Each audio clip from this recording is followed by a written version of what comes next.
Hey everybody, welcome to Bestie Book Reviews. I'm here with my bestie Mandy. And I'm here with my bestie Jessica. So it's that time of the week. It's time for us to do our 1-minute book recs. This is where we go over all the books we read in the past week with 1-minute synopses for each book, or at least that's what we aim for. So, well, we're late because Jessica once again abandoned me. And we camping again. It was cold and it rained the whole time. Served you right. I hope you were miserable. No, it was great. I loved it. I didn't get to spend as much time in my hammock though as I normally do because it was so cold. I was out there with my blanket, but we had friends that we were camping with this time. So, my husband made me be. We did. He forced me to be social and not sit inside and read a book. Wah, wah. Good for you. That's important. It is important. They went mushroom picking, and then we had mushrooms with dinner. I didn't eat any, but they were chanterelles.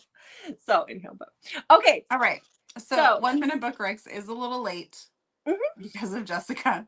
Please post your complaints in the comments for her. Send your complaints too. No, I'm kidding. Okay. Anyway. All right.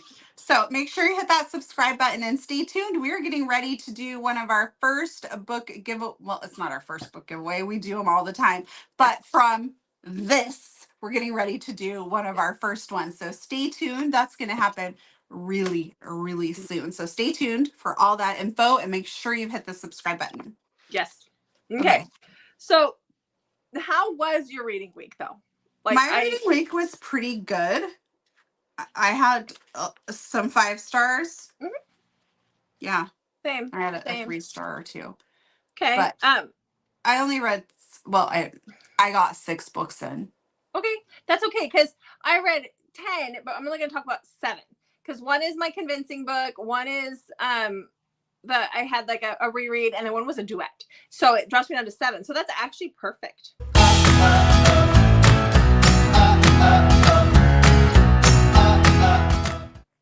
Okay, let's go. Okay. So I'm not going to talk about my convincing book. So yeah. All right. Okay, you're first. I am first. You got that timer ready? I do. Okay. So my first book is one that you've already read before, but I really needed something kind of fun and lighthearted. And so I read The Varsity Dad Dilemma by Lex Martin. So this is about Gabby and Ryder. So Gabby, they're in college. Ryder's on the football team. He lives across the street from Gabby. They kind of had a thing when they were like freshmen, and she's got some hurt feelings because things didn't work out the way that she was kind of hoping, obviously. But he lives in this party house, like across the street from her house. And her brother lives there as well. And one day after a party, a baby shows up on the doorstep. And the letter has been smudged that is included with this like 5-month-old baby. And so all they know from the letter is that one of the guys that lives in this football house is the dad, but they don't know which one it is. And because it's her brother and there's other things involved, she comes in to kind of help and figure out like, who's the dad? And then how do we go on from there? So I really liked this one. It was a lot of fun. I listened to it. The audio was great. I gave it 4 stars. Oh, you finished before your timer. I was wondering what the timer was. So, yeah. Well, thanks. Okay. What's your first book? Well, my next book is actually 3 books long, but it's still just one book. And that is A Heart of Frost and Scars by Pam Godwin. I gotta get my timer going. So I finished the trilogy. This is Frankie's story. She has been on quite the ride. And oh my goodness, you can't talk about it at all. No. So I feel like we should start some sort of like support group or something where we can just, I don't know, maybe we'll do a live and we can, for people who've read it, and then we can just have conversations about it. So if that's something that sounds like you would want to participate, let us know in the comments below about that as well. But yeah, Frankie's story continues. There were a few times where I was concerned for myself because I felt like maybe I was rooting for the wrong person and I was going to get mad at Jessica. And that did not happen. Everything worked out for me and for Frankie, obviously. Very different from what I typically read. I will say that. But I really, really enjoyed this. So I rated this one 5 stars. All 3 books were 5 stars. So this is definitely a 5-star trilogy. Okay. Did you have for timer me. off? Because I didn't hear it. No, I ended it because I was okay, done. because you're finishing. Okay. I was like, where'd the timer go?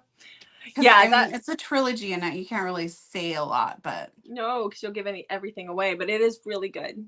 I will say, at one point in time, I felt like someone deserved better than Frankie. I was getting frustrated with her for a while. Yeah, I get that. I do. But Pam makes it good. She fixes it. Yeah. Well, you can be frustrated with how characters behaving and still really enjoy the story. That's still good writing, right? If you're frustrated with the characters, that is a sign of good writing because you're having those emotions. So, yeah. Okay. Ready for my next one? No, I need a nap first. All right, we'll be back in just a little bit then. Okay, so my next book, the next one I read, I actually got this when we did Readers and Writers in Seattle at that event. This author, Tracy Solheim, was right across the way from us. Like her table was across from our table. So I grabbed this from her. It is the second in a series, but I read it as a standalone, and you can too. So this is called Foolish Games. Like I said, it's number 2 in the series. The series is called Out of Bounds. So this is about Will and Julianne. So Will finds out at the very beginning of this book that he has a baby. Like there's this huge thing happening in the NFL. So he's an NFL player. There's this huge, not necessarily a conspiracy, but it's a big no-no. There's a big thing happening. My brain is not functioning to tell me what that word is, but he is having to go before a board and testify and prove that he wasn't hurting other players for money back in the day when he first started. So he has a coach that's getting in a lot of trouble, and all this is happening. Well, he goes to this hearing, goes to see this lawyer thinking that that's what's going to happen. And it turns out the lawyer's like, no, I'm here because my sister just had a baby and the baby's really sick. And by the way, you're the father. So he had a one-night stand at a wedding obviously like 8 months prior, 9 months prior, 10 months prior, whatever. I think maybe it's a little early. But he had this one-night stand and he never got her name. Well, that turns out to be Julianne, who is this lawyer guy or whatever he is. It's his sister. And the baby has he has a blood condition. He needs a blood transfusion to survive. So when he finds out about the baby, he forces Julianne to marry him and come live with him for a while so that he can get to know his child. And so it's an arranged marriage situation. It's a fake marriage kind of situation between the two of them. But you know how that always goes in these stories. So plus you have all this stuff going on with the football in the NFL. So I give it 4 stars. It was good. I liked it. Good. Okay. And this is the time for NFL stories. It is. I don't know why I had 2 this week. It was kind of crazy. That's not something I normally go for, but... I know. Did you learn anything about football that will help you? They're not good with condoms. That's all they're going to learn from these books. Oh, goodness. Yeah. All right. Okay, so what's your next book? Okay, my next book is Irresistibly Broken by Jay Shaman. This is number 1 in the Irresistibly Yours series. So this is about Aurelia and Zaxton. So Zaxton is in this band, and the band I think broke up a while ago, but they still do some stuff together. And he was the lead singer, and the love of his life died like I want to say like 8 or 9 years ago, and he's just never been the same. He is a billionaire, and he owns his own business or company or something, and Aurelia works there, and then he has to like mandatory go do these like photo shoots and stuff because they want to keep his face in the press and all this stuff, and somebody doesn't show up, and she's a model, so they have her come and do the shoot, and that's what kind of puts them together. I normally really like Julie's books, but this one, for whatever reason, just didn't really sit with me right. She's a supermodel type. I don't know if you'd call her a supermodel. That was my timer. Okay. But she's a model. He's a billionaire. Ooh, there's a lot of feedback. Are you hearing that? Are you sure that wasn't Bailey just whining for Jeff at the door? Oh, is that what it was? She goes, oh, maybe that's what I was hearing. Okay. So I've read books about models before. I've read books about billionaires before. But for whatever reason, like I just could not connect to these characters. I rated it a 3. No, I'm hearing feedback. There's like No, a you're static. hearing her. I gotta go let her out because she's Okay. making this weird noise. Anyway, he's a billionaire. She's a supermodel, or model, I should say. And I've read books about billionaires and models, and I've never really had an issue with it. But for whatever reason, I just could not connect to these two characters. So I rated it a 3. It wasn't horrible. I just didn't really enjoy it. Yeah. But like I said, I normally really enjoy her books. And I feel like I looked at other reviews. No one else seemed to really feel the same way I do. So Okay. it must have been my mood or something. I don't know. Probably. I just didn't connect to the characters. Okay, that happens. Okay. So Next. we mentioned that it was football season, but it's also quickly coming upon spooky season. So I read a Halloween novella. This one was really popular last year. This is Carving for Kara, and this is a dark Halloween novella. This one ends on a cliffhanger, but there is book 2 out. I just didn't realize that. I went camping and I'd only downloaded book 1. So I haven't got to listen to book 2 yet. But this is a masked psycho whole situation going on. So this is Kara and Rhett. This is their story. Kara is a tattoo artist in this small town, and she loves everything about Halloween, and she's going to go out on Friday. So the night before Halloween, they have a party, and then she's also going to go out to a party on Halloween. And the night before Halloween, earlier that day, she is at a coffee shop and she sees this guy who's all tatted up and he's hot, and he's not from their small town, but there's just something about him that catches her eye. She kind of gives him a little eye flirt across the cafe. And that is where she meets Rhett. That is Rhett. Rhett goes a little crazy and decides that she's his. Like, she's his little monster. And he is going to do whatever it takes to get her, even if that means putting on different kinds of masks, even if that means killing her boyfriend or ex-boyfriend who's around, who wants to come and see her again. He goes, there's a chase in a cornfield with a mask. I gave it 4 stars. It was good. I really want to listen to book 2. So it was good. It's hard to explain it because it's a novella and I don't want to give anything away, but crazy. He's crazy. Mask, cornfield. You're welcome. Okay. All right. So my next book is also by Jay Shaman. Okay. And this one I really loved. So this is the first book in Boston's Irresistible Billionaire. So see, I can like a billionaire. Yeah, you can. And this is undeniably convenient.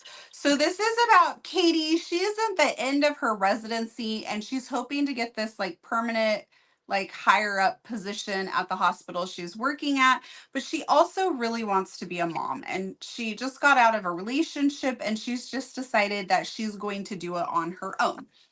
And she hasn't gotten too far in the process, basically kind of just gotten to that part. And then we have Bennett, who gets transferred to this hospital, and he takes over like the chief of the hospital type position or something like that. He's high up in the hospital. And him and Katie actually knew each other before, and they had this kiss, and that was all that happened. And now it's years later.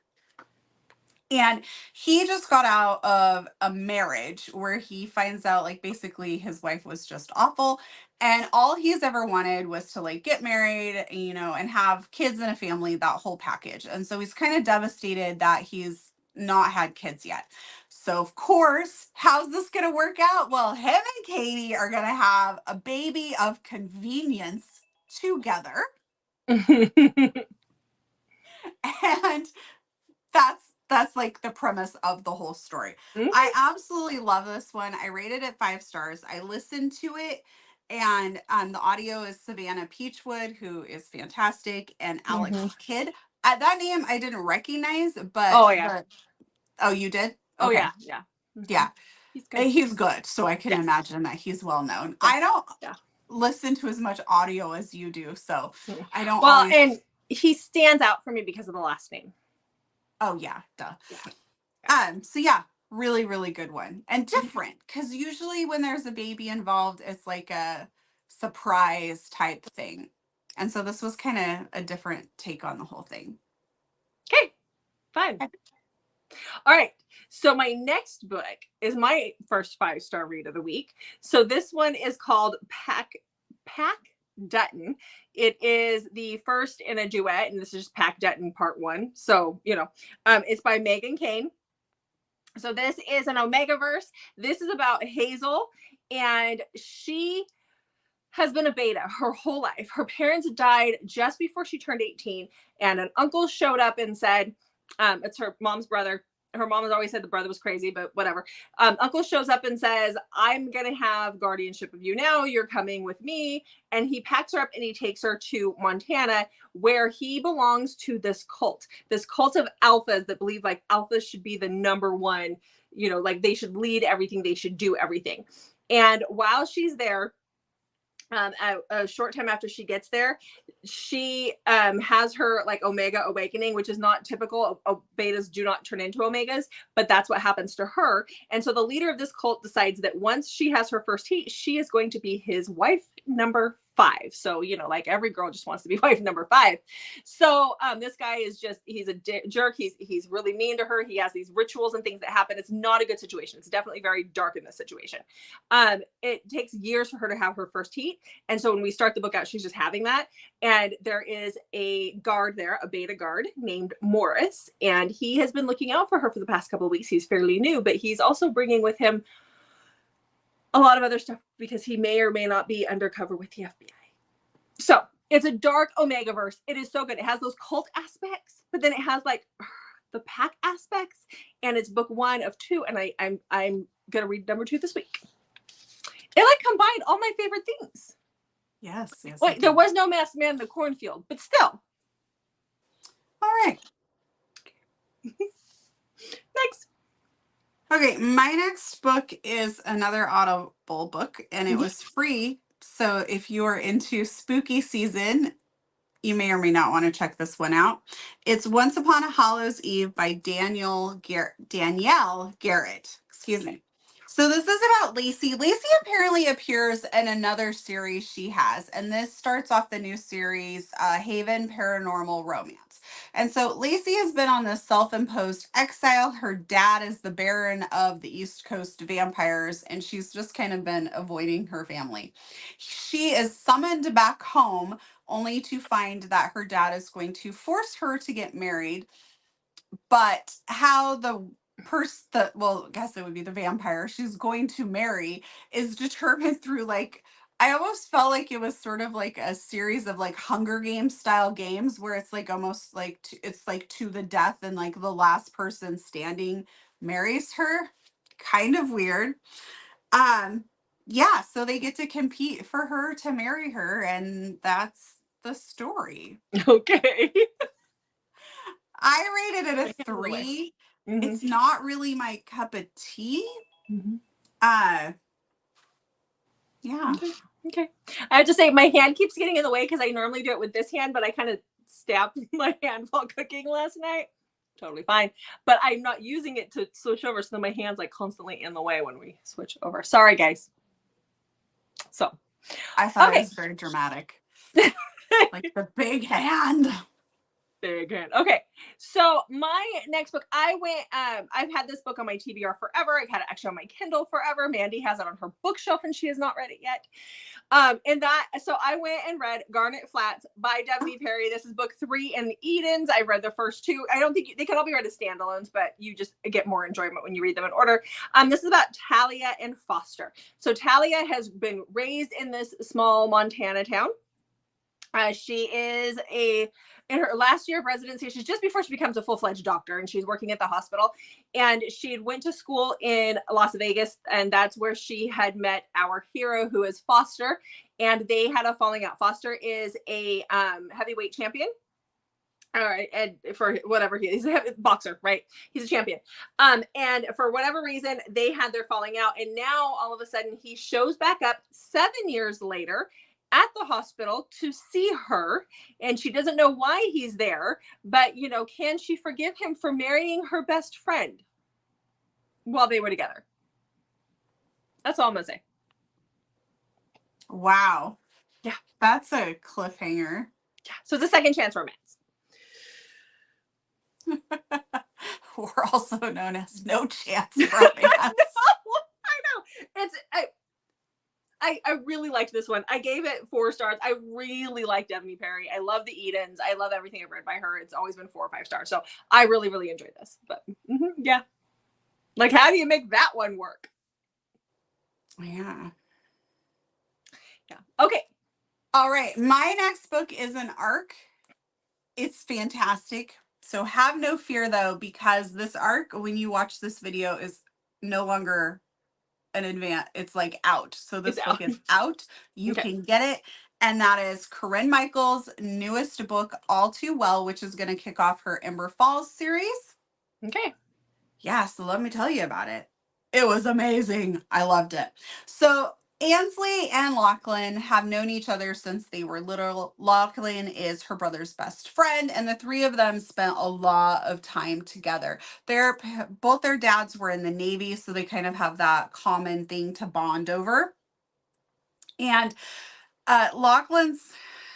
some stuff happened, and Lachlan got really drunk and was, in a vulnerable situation. And this is when they're like young adults, and he kisses Ansley. He calls it a mistake. She flees, and they don't see each other for 4 years. She like leaves, and that's it.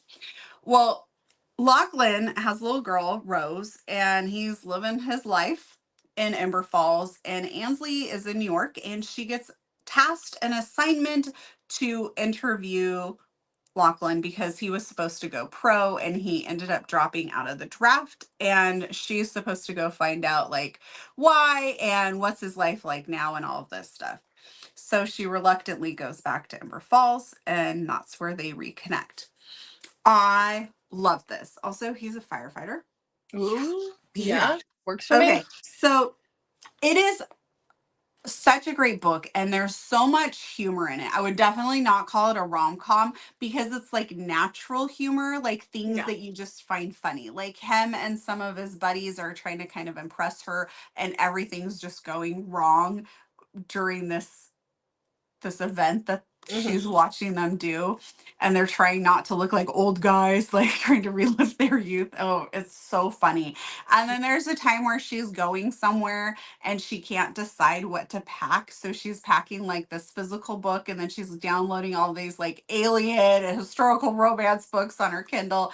And so there's just things that are like relatable and funny throughout the whole book. But it was fantastic. Absolutely loved it.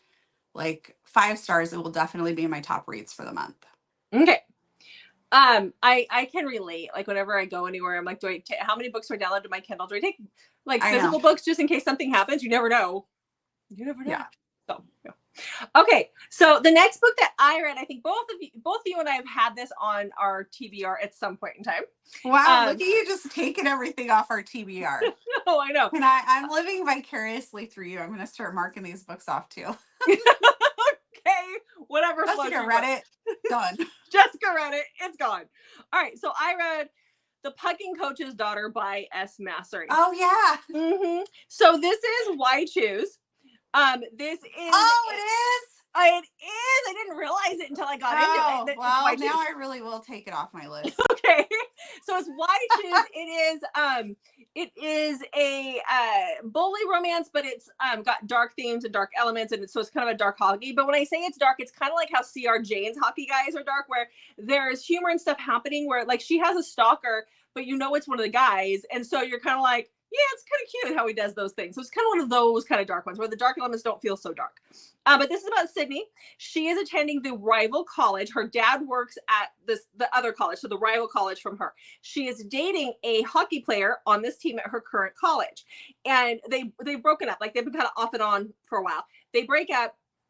And they're broken up at this point in time. But she breaks into the captain of the other college's hockey, this guy's house, looking for something, and she can't find what she's looking for, so she ends up finding his playbook, and she takes pictures of that, and then when she sees him later, he recognizes her and he takes her off, so she shares those pictures of the playbook with the ex-boyfriend at her current college. And that kind of snowballs into this thing where because she's at school on scholarship with a morality clause, she gets kicked off. She has to rely on her father, who's the hockey coach of the opposing college, to get her in at this other college. Well, now she's starting school there, and she's the one who cost them the championship, and it got out that she cost them the championship. So the bullying from the school in general, like nobody wants her there. She's only there because her dad can get her in there. And the hockey team is mad. Everybody at school is mad. Like it's a whole thing. There are some heavy themes and heavy topics that happen in here because obviously depression and that kind of stuff happens. So Definitely check triggers. But I gave it 4 stars. I enjoyed it. I kind of like CRPG. You can't do something like that and not expect some sort of fallout from that. Yeah, that's I mean, pretty big deal. That wasn't like you messed up a little bit. Like that's like you know what you're doing. She has hard feelings towards her dad because of her childhood and stuff. Like, I get it, but at the same time, I would have never done that. That's horrible. So yeah. But I did enjoy it quite a bit. So it was 4 stars. But yeah. All right. So what's your? Do you have another book? Yeah, my last book. Last book. Okay, what you got? Okay. My last book is an elk. An elk. The actual book is out and the audio comes out. I'm just double checking my notes. Oh, the audio comes out right now. So the audio just came out when you guys watched this video. So this is working out well for everyone. It really is. It is. All of these good books and audiobooks. Okay. Yes. All right. So it's Wedding the Wide Receiver by Suzanne. And we have Spencer and Grace. And so this is the second book in the Nash Brothers series, but these are all can be read as standalones. And Spencer is going to marry Grace's sister. And Grace and her sister work at this winery, and they're both kind of trying to compete to show their grandma that they should get to run it. Now, Grace is really invested in the winery. She loves it, and she pours her heart and soul into it, where her sister is not really that invested in it and is dating Spencer. Pretty much kind of seems like because he's famous, and she doesn't really care about him that much. They end up breaking up, and Grace finds out that there's this clause that if she gets married first, she will inherit the winery. And on a weird whim, her and Spencer are friends, by the way. She decides to fly to Vegas where she knows Spencer is and pitches her idea. They both end up having this allergic reaction. Oh, sorry. It's right below exit solo layout. Oops. So I'm probably telling too much about the book, but they have this allergic reaction and they both take Benadryl while they've been drinking. And so they're very like out of it. And they end up deciding that it would be great to get married and really stick it to his ex and her sister. So they do this. Drinking and Benadryl. Yeah. So that is what's happening. Okay. They're going to try and, they get drunk, married in Vegas. So this is an audiobook. You can read the book, but the audio is fantastic. It is narrated by Tor Thom and Kelsey Navarro Foster. Both of them do a fantastic job in the audio, and I absolutely love Kelsey's. She talks like the sister and her are having a conversation, so she does the sister's voice during that, and she just makes her out to be so like snotty, like just the way she makes how she voices the sister in this very short scene makes you actually like really feel the hate towards the sister. It's so good. So really enjoyed this one. 5 stars. Okay, so this next book is my Duet. My last book is the Duet. So they're 2 novellas though, so they're not very long together. And I loved these books so much. So this is the Hollow Duet by Dee Prince. This starts with the first book is called Hollow. The second book is Holden. So this is a I don't want to say Sleepy Hollow. It is a Headless Horseman retelling just in time for the holidays, for the spooky season, I should say. But this takes place in Drowsy Hollow instead of Sleepy Hollow. Get it? Like it took me a minute to figure that out. But this is about Isabella. This is a modern retelling. So Ichabod Crane was Isabella Crane's great-great-great-grandfather or whatever back in the day. And so we're told at the beginning of this book that when all of this stuff happened with the Headless Horseman, that this group of witches were brought in and they put some restraints on the town, and they protected the town and the people from the Headless Horseman doing more damage. Well, it's been 200 years since that happened, and the last witch in that coven has just died. And so the granddaughter or whatever to this witch has to make it to their town before Halloween to kind of lock him back in there. Well, she doesn't make it on time. And you have Isabella, who is a school teacher. She's a substitute school teacher, and her car breaks down on the side of the road on her way home from teaching on Halloween. And she has her run-in with the Headless Horseman. I know it sounds like it's going to be hooky or spooky, like, but it is just so good, especially the second book. Like the second book, I was like, oh my God, like how are you going to make this right? And don't go doing something stupid to make it bad again. And it's just so good. So good. There was so much more to it. You had their spooky elements and whatever. And yes, it was a retelling, but oh my gosh, definitely check triggers because it is dark, but so good. Okay. Yeah. All right. So that was it. So that was our week, guys. Make sure you check back on Mondays, Thursdays, and Saturdays for new videos from us, and hit that notification button and that subscribe button so you never miss a video from us. Thanks for watching. We'll see you in the next video.